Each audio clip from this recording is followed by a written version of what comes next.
Hello po, welcome po ulit sa channel ko po. Ito yung mensahe araw-araw, gabay ng galing sa Divine Universe na gustong ipaabot.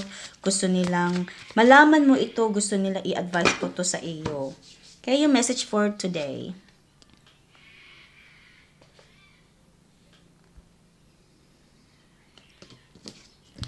Okay.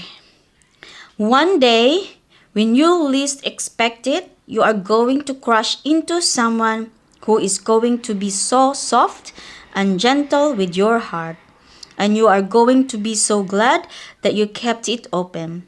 You are going to be so glad that you chose to believe it deserve more.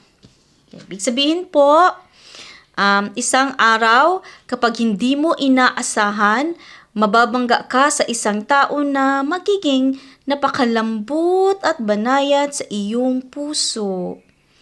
At matutuwa ka ng labis na pinanatili mo itong bukas, ang puso mo. Matutuwa ka ng labis na pinili mong maniwalang ito'y karapat-dapat sa higit pa sa ini-expect mo po, na inaasahan mo po.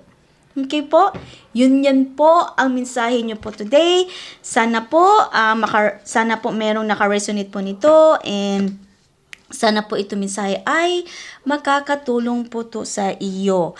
Salamat sa panunod po. I'll see you my next reading. Bye!